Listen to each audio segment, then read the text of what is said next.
नंदगांव गांव पर बादलों की ओट में चांद छिप गया था, जिससे एक अजीब सी रोशनी फैल रही थी। विजय, जो अपने साहसिक स्वभाव के लिए जाना जाता था, एक युवक अपने कदमों में उछाल के साथ चल रहा था। उसे देर रात की यह सैर पसंद थी। शांति दिन में गांव के जीवन के शोर शराबे के बिल्कुल विपरीत थी। हवा में गीली मिट्टी की गंध और दूर कुत्तों के भौंकने की आवाज घुली हुई थी। विजय को अकेलेपन से कोई परहेज नहीं था। वास्तव में उसे इसका आनंद आता था। आज की रात कुछ अलग थी। विजय का हमेशा का लापरवाह रवैया आज फिक्र में बदल गया था। उसकी दादी, जिन्होंने व्यावहारिक रूप से उसका पालन पोषण किया था, उनका उस सुबह निधन हो गया था। गांव के बाहरी इलाके में उनका एक छोटा सा झोपड़ी था, जहां विजय बचपन में अनगिनत बार गया था। अब अंधेरे और दुख में डूबा हुआ वह झोपड़ी लाखों मील दूर लग रहा था। जैसे ही विजय चला, उसकी दादी उसे झोपड़ी के बारे में जो कहानियां सुनाया करती थीं, वे उसकी आंखों के सामने घूम गई। एक पीड़ित महिला की कहानियां। उसकी आत्मा हमेशा के लिए उन दीवारों के भीतर कैद हो गई। उसने उन्हें हमेशा लोक कथाओं के रूप में खारिज कर दिया, लेकिन आज रात कहानियां उसके साहस के किनारों पर कुतर रही थी। हवा तेज हो गई, पत्तों को सरसराहट में बदलते हुए एक अशांत फुसफुसाहट हुई। विजय ने अपनी गति तेज कर दी। उसका दिल उसकी छाती में जोरों से धड़क रहा था। वह दूर से झोपड़ी की धुंधली रूपरेखा देख सकता था। चांदनी आसमान के सामने उसका सिलहूट एक टेढ़ी छाया था। एक गहरी सांस लेते हुए विजय ने चरमराते लकड़ी के गेट को धक्का दिया। उसके जंग लगे कब्जे एक दर्दनाक रोने की तरह कराह रहे थे। वह उगे हुए रास्ते पर कदम रखता है। हर कदम उसे उन रहस्यों के करीब खींचता है जो उसके भीतर थे। झोपड़ी के अंदर की हवा बांसी और भारी थी, जो सड़न और लंबे समय से भुला दी गई यादों की गंध से भरी हुई थी। धूल के कण चांदनी में नाच रहे थे, जो खिड़कियों में दरारों से अंदर आ रही थी। विजय ने अपना हाथ उबड़ खाबड़ दीवार पर फेरा। उसकी उंगलियां एक फीके फूलों के डिजाइन की रूपरेखा का पता लगा रही थीं। उसकी दादी सादी पसंद की महिला थी, फिर भी उनके घर से हमेशा एक ऐसी गर्माहट निकलती रहती थी जो भौतिक संपत्ति से कहीं बढ़कर थी। वो कमरों से गुजरा, हर एक उसके दिमाग में एक फीकी तस्वीर थी। रसोई, जहां उसकी दादी उसके पसंदीदा भोजन बनाने में घंटों बिताती थी। छोटा सा लिविंग रूम, चाय की सुकून देने वाली सुगंध और उसकी कहानियों की आवाजों से भरा हुआ। और अंत में उसकी दादी का बेडरूम, बिस्तर बड़े करीने से बना हुआ था। उसकी शॉल एक कुर्सी के पीछे लिपटी हुई थी। विजय का गला कस गया। उसके नुकसान का भार उस पर समुद्री लहर की तरह टूट पड़ा। जैसे ही वह वहां खड़ा था, उसके पीछे एक फर्श का तख्ता चरमरा गया। विजय घूम गया। उसका दिल तेज हो गया।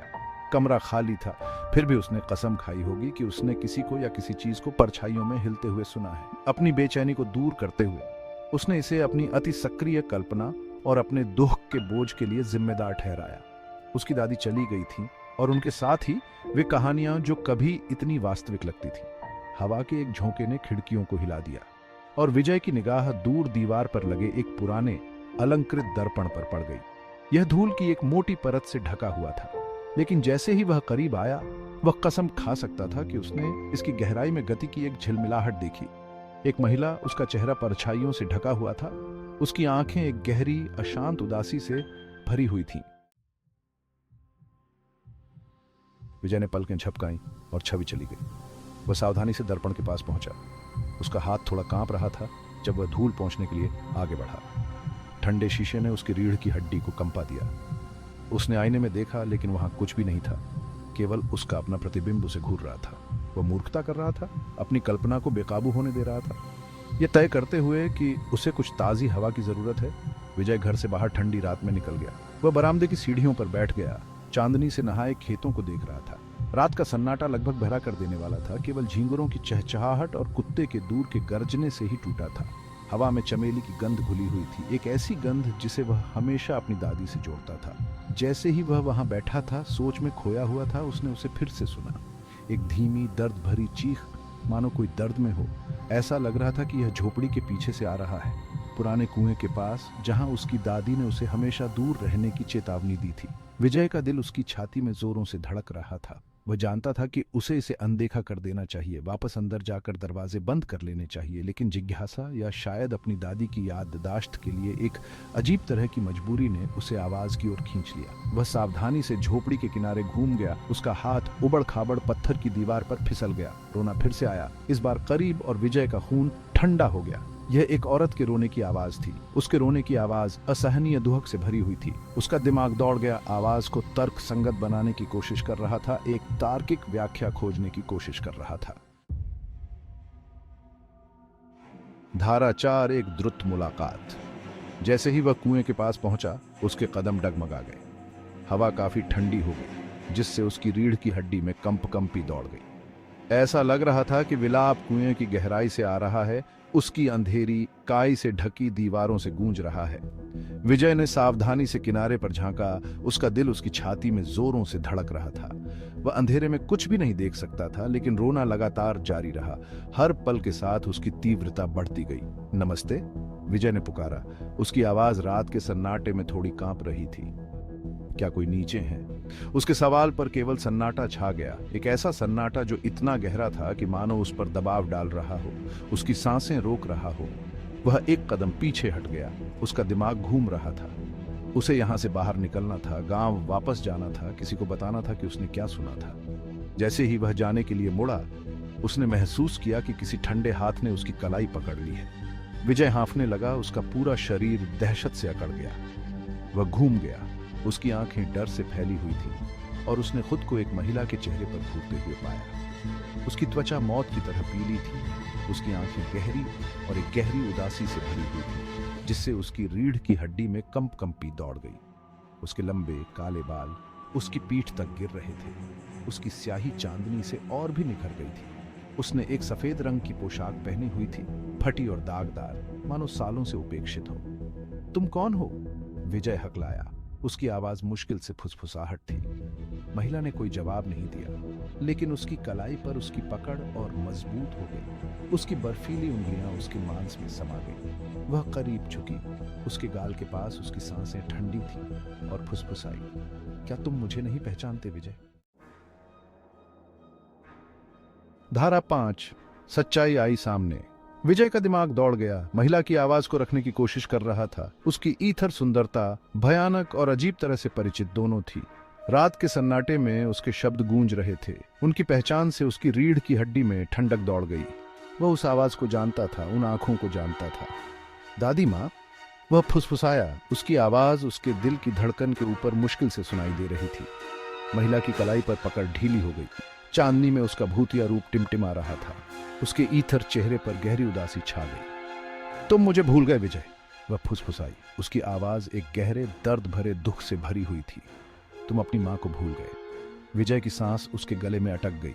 उसकी आंखें दहशत से फैल गईं। यादें लंबे समय से दबी हुई वापस आ गई। उनकी स्पष्टता भारी पड़ रही थी। उसकी मां, उसका चेहरा पीला और खींचा हुआ, उसकी आंखें उसी उदासी से भरी हुई थी जो अब उसके भूतिया रूप को सता रही थी। उसे याद आया कि वह उससे फुसफुसा रही थी। उसकी आवाज कमजोर थी। उसका हाथ उसे पकड़े हुए था जब वह अपनी मृत्युशैया पर लेटी हुई थी। गांव के लोगों ने दावा किया था कि वह टूटे हुए दिल से मर गई। विजय के जन्म के तुरंत बाद उसके पति ने उसे छोड़ दिया। वे एक अभिशाप के बारे में फुसफुसाए, एक तामसिक आत्मा जो कुएं को सताती थी, उन लोगों की जान लेती थी जो प्यार करने और छोड़ने की हिम्मत करते थे। विजय अपनी मां को याद करने के लिए बहुत छोटा था। उसके दिमाग ने उसके नुकसान के दर्द को रोक दिया था। वह यह मानकर बड़ा हुआ था कि उसकी दादी ही उसके माता पिता हैं। उसकी मां के अस्तित्व की सच्चाई उसके अवचेतन में गहरी दबी हुई है। धारा 6, एक मां का अंतर्ज्ञान। नहीं, विजय ने इनकार में अपना सिर हिलाते हुए कहा, यह सच नहीं है। महिला का रूप फिर से टिमटिमाया। उसकी उदासी स्पष्ट थी। आपको चेतावनी दी गई थी विजय, वह फुसफुसाई। उसकी आवाज एक गहरी लालसा से भरी हुई थी। मेरी मां, तुम्हारी दादी, उसने तुम्हारी रक्षा करने की कोशिश की। वह जानती थी कि यह जगह शापित है, जानती थी कि मेरी आत्मा यहां बंधी हुई है। विजय पीछे हट गया। उसका दिमाग घूम रहा था। कहानियां, चेतावनियां, वे सभी वापस दौड़ती आईं। उनका महत्व अब भयावह रूप से स्पष्ट हो गया था। उसकी दादी ने उसे सच्चाई से बचाने की कोशिश की थी। उसे उस अभिशाप से बचाने की कोशिश की थी जिसने उसकी मां का दावा किया था। लेकिन उसने नहीं सुना था, विश्वास नहीं किया था, और अब बहुत देर हो चुकी थी। हवा भारी हो गई। चमेली की गंध की जगह सड़न की दुर्गंध ने ले ली। महिला का रूप फीका पड़ने लगा। चांदनी में उसकी रूपरेखा पारभासी होती जा रही थी। मुझे मत भूलना विजय, उसने विनती की। उसकी आवाज एक शो मोर्नफुल फुसफुसाहट थी जो रात के सन्नाटे में गूंज रही थी। मुझे याद रखना। फिर आखिरी बार दिल दहला देने वाली चीख के साथ वह गायब हो गई, विजय को अंधेरे में अकेला छोड़कर। उसके बाद जो सन्नाटा छा गया वह बहरा कर देने वाला था। केवल उसके दिल की धड़कन ही टूट रही थी। विजय बहुत देर तक वहीं खड़ा रहा। उसका दिमाग रात की घटनाओं को समझने के लिए संघर्ष कर रहा था। उसने अपनी मां को देखा था, उसके भूत से बात की थी, और ऐसा करने में उसने उस अभिशाप को जगा दिया था जिसने इस जगह को सताया था। जैसे ही भोर की पहली किरण ने अंधेरे को भेद दिया, विजय कुएं से दूर चला गया। उसके कदम उसके नए ज्ञान और उस भयानक सच्चाई के भार से भारी थे जो अब वह अपने भीतर लिए हुए था। उसने पीछे मुड़कर नहीं देखा, लेकिन उसकी मां के विलाप हमेशा के लिए कुएं से बंधे हुए उसके कानों में गूंज रहे थे। दुखद अतीत और उस अभिशाप की निरंतर याद दिलाते थे जो हमेशा उसके परिवार को सताएगा।